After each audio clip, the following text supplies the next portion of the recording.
Alexandria occasional-cortex. When Democrats say that conservatives are obsessed with Alexandria occasional-cortex, what they mean is that Democrats are obsessed with Alexandria occasional-cortex, and Republicans keep ruining the party by pointing out that she's stupid, mean, and possibly corrupt. But whether you're a Democrat or Republican, there's no getting away from AO Cortex, because she's not just a shapely ignoramus, she's actually the avatar of Democrats' current ideas. We talk here all the time about the wages of bad ideas. You start, for instance, with the mistaken notion that you can make men and women equal by giving women the right to destroy their unborn children. And you end up slaughtering living babies like some sort of savage, cannibalistic serial killer, or like this Democrat here. If we can kill all the babies, we can have sex for everyone all the time and use the bodies of our children to keep us alive forever, like these people here.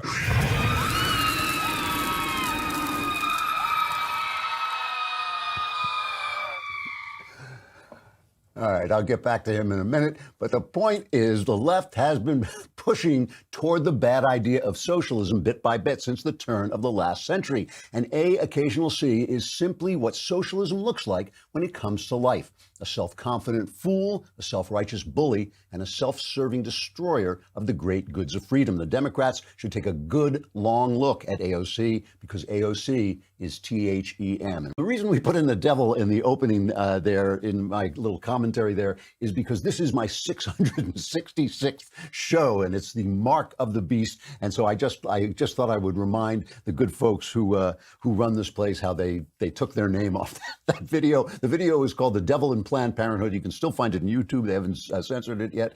And I always tease them about this. It was the first video I did for them, and they were so shocked they took their name off them.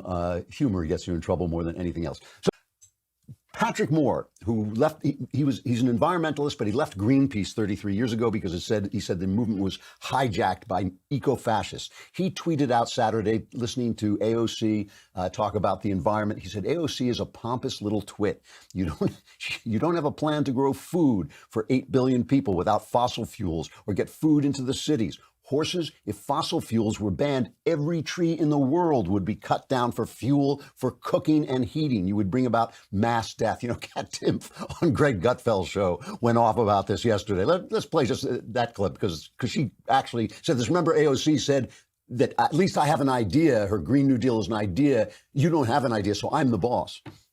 I just think AOC has completely lost her marbles. I think she's living in banana land. Earlier this week, she called herself the boss for coming up with the Green New Deal. How are you the boss for coming up with a plan that doesn't work? Yes. Like, are you sure that the Green New Deal's not like what you're putting in your pipe and smoking every day? I don't understand. I can come up with plenty of plans that don't work. How about we fly around on unicorns instead of airplanes? How about instead of gasoline, we use fairy dust we get from Tinkerbell? How about we get Harry Potter to come over and wizard away all the emissions from the cow fart she's so concerned about?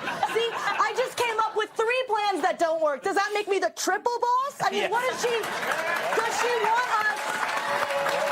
she want us to just completely do away with all modern technology? Like, I don't want to live like Laura Ingalls Wilder, Greg. I don't want to do my laundry in a basin. I don't want to eat only lettuce and carrots like some kind of little bunny. To relive the Donner Party in the modern day, because I had to take a horse and buggy to see my grandparents instead of a plane. I don't want to eat people, Greg, and I don't want people to eat me. That's true, though. I mean, it's funny because it's true, as they say. Socialism is stupid. That is what she is the avatar of. She represents that. Socialism is stupid because it never asks where the money will come from. It takes no account of human nature and what humans can do, either in a good way when left alone, or in a bad way when their incentives are removed. You know, the great insight of Adam Smith, I think it was, when he said that people spend their entire lives trying to improve their condition. That's what capitalism utilizes to get things built, right? It utilizes everybody's desire to make his own life better, and that lifts all ships. That high tide lifts all ships. Socialism destroys it. And, you know, her stupidity, when I say it's not just the right attacking her stupidity was on display when she and other activists helped chase Amazon out of New York, right? Amazon was going to build this second headquarters in New York, in Queens, I think it was, and she, was railing against this deal because it included tax incentives. Now, Bill de Blasio, who arranged this deal and who is also bills himself as a socialist, right? He then blamed AOC and her ilk for chasing Amazon away, but he was part of it too. He was doing it too. He said to Jeff Bezos, once you come in here, boy, we're going to really lean on you to unionize your shops, and Bezos doesn't want to do that. Nobody wants to unionize their shops. It's just death to the business. So now, because the left always ends up eating its own, now Chuck Todd has de Blasio on and plays a clip from AOC, and listen to his reaction. I'm going to play you something from Congresswoman Ocasio-Cortez, because I'm curious to see if maybe there's some a factual divide, if you will, on how this deal worked. Take a listen. If we were willing to give Amazon willing to give away $3 billion for this deal, we could invest those $3 billion in our district ourselves if we wanted to. We could hire out more teachers. We can fix our subways. We can put a lot of people to work for that money if we wanted to.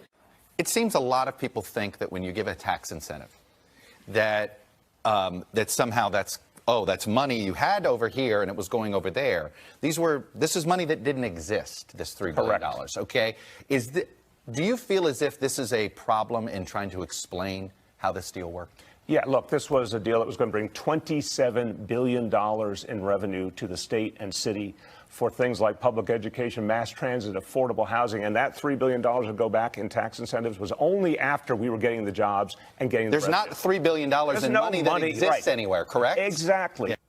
So when you have Chuck Todd, de Blasio, and AOC talking economics, I mean, that's great. That's like the three witches in Macbeth talking fate. I mean, people, they never ask where the money comes from. At least de Blasio, because he is running a city, at least he does have to wonder about this because the money goes away. Bezos went away, and that's cost them over 25,000 jobs that cost New York. Probably more than that because of all the people who come in who service those jobs, all the restaurants that service them, all the laundries and all the businesses that service them. That's how capitalism works. If you stomp on the golden goose, no golden eggs. That's the way it goes.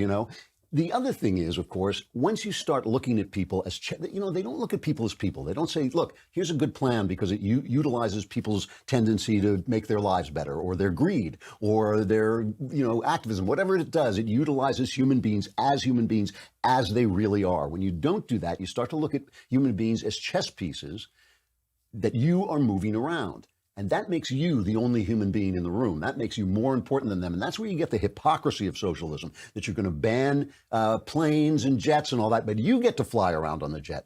All these guys, these environmentalists who say, oh my gosh, the jets are going to destroy us. They are flying around to Davos and to all these people to discuss the very important business they have to do, moving the chess pieces us around on the board. And that's how you start to get the hypocrisy. For instance, Blanca Ocasio-Cortez, Alexandria's mother, has left New York. She went to Florida because she was no longer able to afford the high taxes, right? This is socialism at work. You get your dacha in the country, but everybody else is living in a little room with 15 cousins because there's simply no place to go. There's no property around because nobody's building property because nobody's making a profit. Once you start to do this, once you start to separate yourself from the people like that, you also become a tyrant. And this is the other thing I have noticed about AOC is that she supports tyranny wherever she finds it. I mean, this is amazing. Her support of the Palestinians, remember when she told Margaret Hoover on firing line, she called it an occupation. And Margaret Hoover said, well, what do you mean by that? And she was like, well, I don't really know very much about this.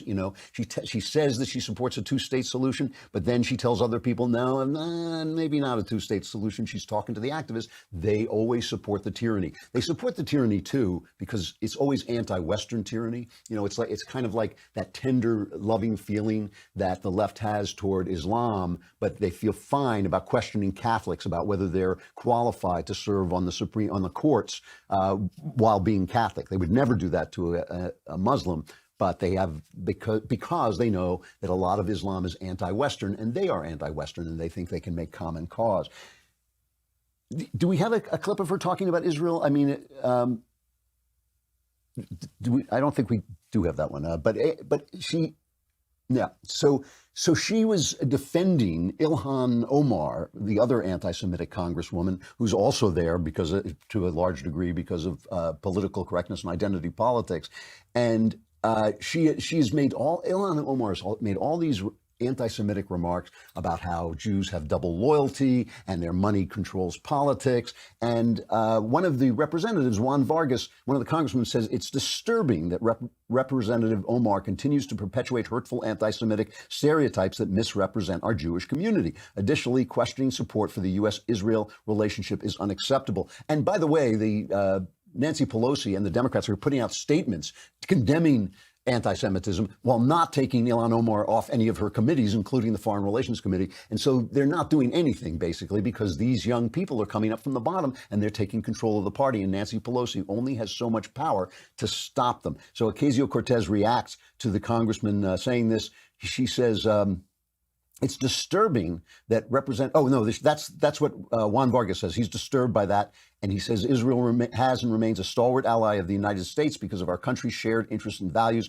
I condemn her remarks and believe she should apologize for her offensive comments. And Ocasio-Cortez responded saying Vargas was calling out Omar's foreign policy stances, not her anti-Semitism. She says, I'm curious if Representative Vargas will further explain his stance here that it is unacceptable to even question U.S. foreign policy, which, of course, he never said. She is also dishonest and vicious in a fight. Plenty of Democratic members have asserted that discussion and debate on this issue are fair and merited. Is this stance a departure from that? This is a she then she went on to say that we should never have approved, nobody should have approved the use of force against the people who committed 9/11, right? The AUMF, it was called, which authorizes the president to use all necessary and appropriate force against those nations, organizations, or persons that he determines planned, authorized, committed, or aided the terrorist attacks that occurred on 9/11, or harbored such organizations or persons like Al-Qaeda and the Taliban. Ocasio-Cortez says that should never have been approved. That should never have been approved. Socialism always ends up with tyranny because it doesn't accept humans as humans, because if it accepted humans as humans, it would also have to follow that logic to realize socialism doesn't work. Socialism doesn't work because humans are humans. Ocasio-Cortez was asked if she would condemn Maduro in Venezuela. She is more afraid of Donald Trump than she is of Maduro, who's got his people roasting cats over trash fires. What are your thoughts on the Venezuelan crisis that's happening right now? And if you would denounce the Maduro regime? Yeah, so I think that this is absolutely a complex issue. I think it's important that that we approach this very carefully. One, I'm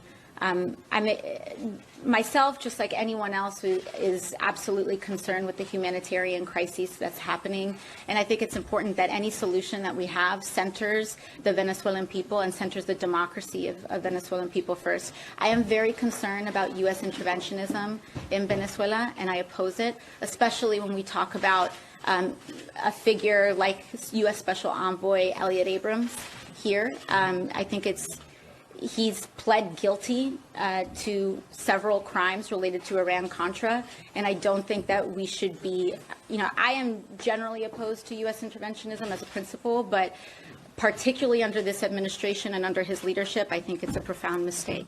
He should have gotten to ask her about Iran-Contra. She doesn't know anything about it. Elliot Abrams was convicted of 2 misdemeanors in that particular adventure, which was a scandal to the left, but not to anybody who actually cares about America or South America. But anyway, the other thing that happens to socialism is it becomes corrupt. Why does it become corrupt? It becomes corrupt because once you separate yourself from the people, once you think that you are the good puppeteer who's moving the puppets around, moving the chess pieces around, then you're basically exempt from the laws of decency. If you take a little on the side, that's fine. It is believed, it is said, that the heads of the Soviet Union, these people who had slaughtered and been responsible for the slaughter and had supported the people and philosophies that caused the slaughter of tens of millions of their own people, that when Ronald Reagan called them evil, when he said they were an evil empire, they were shocked. They were shocked They thought, oh no, we're the good guys. We're the revolutionaries. We brought the wonderful socialism that has everybody starving in our streets. They were shocked when he called them evil. It undermined their self-confidence. And because it basically woke them up from the socialist dream that you're a good person if you're rearranging the pieces on the field so that everything is fair. That's the dream, and that's why they become corrupt, because their own corruption becomes invisible to them. There is now a complaint to report that the brains behind Alexandria Ocasio-Cortez, Saikat Chakrabarti, who serves as her chief of staff, allegedly funneled over $1 million in political donations to his own private companies. This is a complaint filed with the Federal Election Commission. Chakrabarti's companies appear to have been set up for the sole purpose of obscuring how the political donations were used, says the Washington Examiner. The arrangements skirted reporting requirements and may have violated the $5,000 limit on contributions from federal PACs to candidates, according to the complaint filed by the National Legal and Policy Center, a government watchdog group. That could send the guy to prison, and I really wonder, was AOC too stupid to know that was happening, or did she know it was happening and bears some responsibility as well? Finally, of course, there's always the terror that socialists have to spread, the fear that they have to spread about the guy next to you, about what he has that you don't have, about the environment. It's all going to come collapsing on your head. And that is the other thing that Ocasio-Cortez has been doing with this climate change stuff. You know that there is nowhere where it says that in 12 years we're all going to die, which is one of the things that AOC said. One of the reports saying when the UN, their IPCC, was asked to say, well, what would happen if the temperature went up yay high? How would we do? What would the results be? They said, well, we only have 12 years to stop that from happening, and there would be very serious results. That's what it said. But the idea that we're all going to die in 12 years, which she has put forward and has said, you know, this Green New Deal, which would destroy our economy, destroy our lives, destroy our freedom, destroy our country, that is necessary to keep the sky from falling in, comes along with this death love that the Democrats have been fostering through abortion and now telling people not to have children anymore. And that's becoming a movement. There's a woman in England, I can't remember, Blythe Pepino, her name is. She is now saying that people who know about the environment should not have kids. Here she is. Our planet is in a kind of collapse. The natural world is collapsing around us, and that's actually happening right now.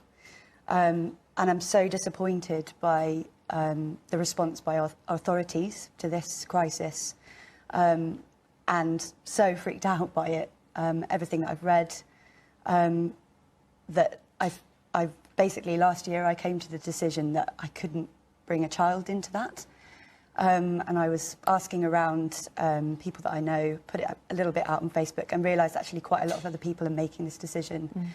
And so we realised it was really important to tell the public that there are people out there that are so scared about this that they feel that they can't actually have a family. So there's hope. I'm in favor of this. I think anybody this gullible should not reproduce. It's a kind of natural culling of the herd without force. It's their own decision. But I think that is absolutely excellent. And this is where this all goes. AOC is socialism. She is socialism. Her stupidity, her viciousness, her love of tyrants, and ultimately, I suspect, her corruption. I don't have that. I'm alleging this, but I don't have that yet. But ultimately, the corruption of some of the people around her, it's all just socialism. It is what socialism is. So we should be obsessed with her. We should pay attention to her. She is what the future that the Democrats are trying to push on us.